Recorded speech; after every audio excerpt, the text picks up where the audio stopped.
અલ્યા ફક્ત બટાકાથી આવું બની શકે ક્યારે વિચાર્યું નહોતું ફ્રેન્ડ્સ. ખરેખર ફક્ત ને ફક્ત બટાકાથી મેં એટલી સરસ મજાની ઉપરથી ક્રિસ્પી અને અંદરથી સુપર સોફ્ટ એવી રેસીપી બનાવી છે કે જેના વિશે તમે ક્યારે વિચાર્યું પણ નહીં હોય. ખરેખર આજે તો ખાવા માટે પડાપડી થઈ ગઈ. બધા ઊભા જ આ રેસીપી ખાઈ ગયા ફ્રેન્ડ્સ. એટલી ટેસ્ટી બની હતી. એક પણ પ્રકારના લોટનો ઉપયોગ કર્યા વગર અને ફટાફટ ફ્રેન્ડ્સ આ રેસીપી તૈયાર થઈ જાય છે બહુ જ ઓછા ટાઈમમાં. તો ચાલો બનાવવાની શરૂઆત કરી દઈએ સરસ મજાની ટેસ્ટી રેસીપી. તો આ માટે સૌથી પહેલાં બાફેલા બટાકા લીધા છે. મીડિયમ સાઇઝના 4 થી 5 નંગ જેટલા બટાકા છે. સ્વાદ અનુસાર મીઠું એડ કરીશું, અડધી ચમચી કરતાં ઓછું. અડધી ચમચી કરતાં વધારે મેં કાશ્મીરી લાલ મરચું પાવડર એડ કર્યું છે. તમે 1 ચમચી જેટલું પણ એડ કરી શકો છો, જેનાથી કલર અને ટેસ્ટ બંને બહુ જ સરસ લાગશે. 5 ચમચી જેટલું જીરું એડ કરીશું અને અડધા લીંબુનો રસ એડ કરીશું, જેથી આ વધારે ચટપટું લાગે. હવે થોડી કોથમીર એડ કરીશું 3 ચમચી જેટલી, જેથી આ વધારે કલરફુલ દેખાય અને ટેસ્ટ પણ સારો લાગે. 1 ચમચી જેટલા તલ એડ કર્યા છે. તમે તલ વગર પણ તૈયાર કરી શકો છો. અને 1 મોટી ચમચી ભરીને દળેલી ખાંડ એડ કરી. જો ખાંડ અને લીંબુનો રસ એડ ન કરવો હોય તો થોડોક તમે ટોમેટો કેચઅપ પણ એડ કરી શકો છો, 1 થી 2 ચમચી જેટલો. તેનાથી વધારે એડ નહીં કરતા, નહીં તો જે સ્ટફિંગ છે એ વધારે પડે તો સોફ્ટ થઈ જશે. હવે બસ સારી રીતે આને એકવાર મિક્સ કરી લઈશું. અને આ ફ્રેન્ડ્સ, નીચે જે ટેગ પ્રોડક્ટનો ઓપ્શન આવે છે તેની અંદર ઘણી એવી વસ્તુ મેં એડ કરી છે જે તમને ખરેખર ખૂબ જ ઉપયોગમાં આવવાની છે. તો ચોક્કસથી તમે મંગાવી શકો છો અને લાંબા સમય સુધી બગડશે પણ. સરસ મજાનો ચટપટો મસાલો તૈયાર છે. હવે બસ આ રીતે આપણે મીડિયમ સાઇઝના બોલ્સ તૈયાર કરી લઈશું. જો આ ટાઈપ્સના બોલ ન વળે, મતલબ કે જો સ્ટફિંગ તમારે ઢીલું થઈ જાય, સોફ્ટ થઈ જાય વધારે પડતું, તો તમારે શું કરવાનું, આ જે બટાકાનું સ્ટફિંગ છે આપણે તૈયાર કર્યું છે અને થોડી વાર માટે ફ્રીઝમાં મૂકી દેજો. આમ કરવાથી સરસ મજાનું થોડું કડક થઈ જશે.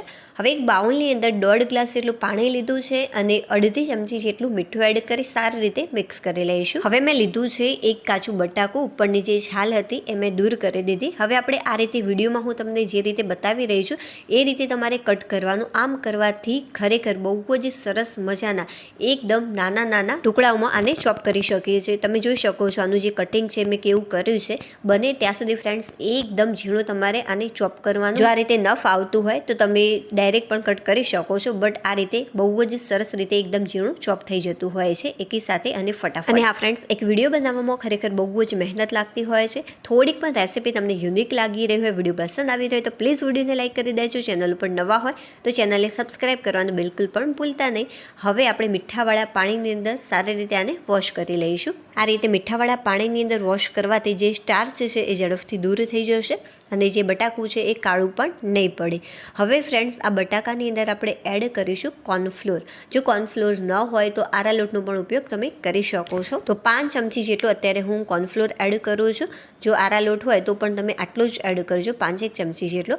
જો કદાચ 1-2 ચમચી વધારે કે ઓછો હશે તો એનાથી કંઈ જ ફરક નહીં પડે, બટ જે આ માપ છે એકદમ પરફેક્ટ છે. ઘણા લોકો કદાચ આના કરતાં નાના બટાકાનો ઉપયોગ કરે તો તમે જે કોર્નફ્લોર છે ઓછો પણ એડ કરી શકો છો, 2 થી 3 ચમચી જેટલો.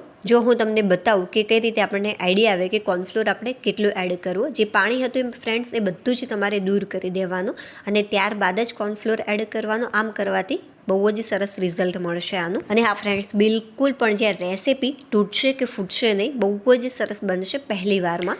હાથની મદદથી સારી રીતે કોટ કરી લઈએ કે જેથી આ ઇઝીલી કોટ થઈ જાય. જુઓ, બહુ જ સરસ રીતે આ કોટ થઈ ગયું છે. આટલું ઇનફ છે, આના કરતાં વધારે કોટ કરવાની જરૂરિયાત નથી. હાથમાં ચીપકી નહીં એટલે સમજવાનું કે બહુ જ સરસ રીતે આ કોટ થઈ ગયું છે. અને જે બોલ છે ફ્રેન્ડ્સ એ બધા જ મેં બહુ જ સરસ રીતે તૈયાર કરી લીધા છે. જે બટાકાના બોલ્સ તૈયાર કર્યા છે એને આપણે આ રીતે કોટ કરી લઈશું. કાચા બટાકામાં બહુ જ સરસ રીતે ફ્રેન્ડ્સ આ કોટ થઈ જતા હોય છે. આ રીતે જુઓ, તમારે નાખતું જવાનું ઉપરથી અને આ રીતે તમારે મિક્સ કરતા જવાનું. અને બસ તમારે જેવો શેપ આપવો હોય એવો તમે આનો તૈયાર કરી શકો છો. ગોળ પણ કરી શકાય અથવા તો ચપટો શેપ પણ તૈયાર કરી શકાય. તમને જે પણ પસંદ હોય એ તમે આ રીતે શેપ તૈયાર કરી શકો છો. બધા જ બોલ્સ મેં આ રીતે તૈયાર કરી દીધા. આ રીતે કોર્નફ્લોર એડ કરવાથી ઉપરનું જે પડ છે એ ખરેખર બહુ જ સરસ રીતે ક્રિસ્પી થશે અને અંદરથી સોફ્ટ થશે.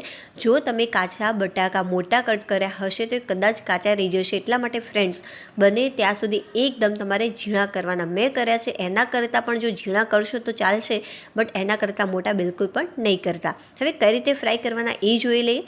તો શરૂઆતમાં જે ગેસની ફ્લેમ છે તમારે ફાસ્ટ રાખવાની.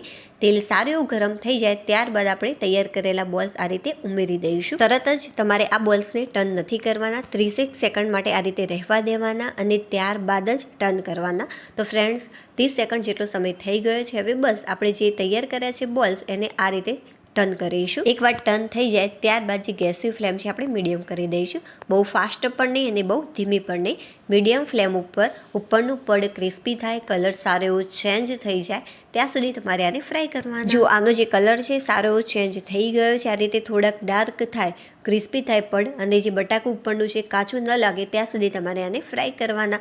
જો તમને એવું લાગે ઠંડા થાય ત્યારે કે આ થોડુંક કાચું રહી ગયું છે બટાકું, તો તમે ફરીથી પણ આને ફ્રાય કરી શકો છો. ચાલો બહાર સૂર્યપ્રકાશમાં આનું ઓરિજિનલ રિઝલ્ટ બતાવું કે ખરેખર ફ્રેન્ડ્સ જે રેસીપી છે એ કેવી બની છે. તો ફ્રેન્ડ્સ ફાઇનલી તૈયાર છે, ઉપરથી ક્રિસ્પી અને અંદરથી સુપર સોફ્ટ, સરસ મજાની ટેસ્ટી ચટાકેદાર રેસીપી. બટાકાવડાને પણ ટક્કર મારે તેટલી સરસ મજાની ટેસ્ટી લાગે છે અને એના કરતાં ઇઝી છે. ચાલો હવે આપણે ફરીથી મળીશું એક નવી ટેસ્ટી રેસીપી સાથે. ત્યાં સુધી બાય.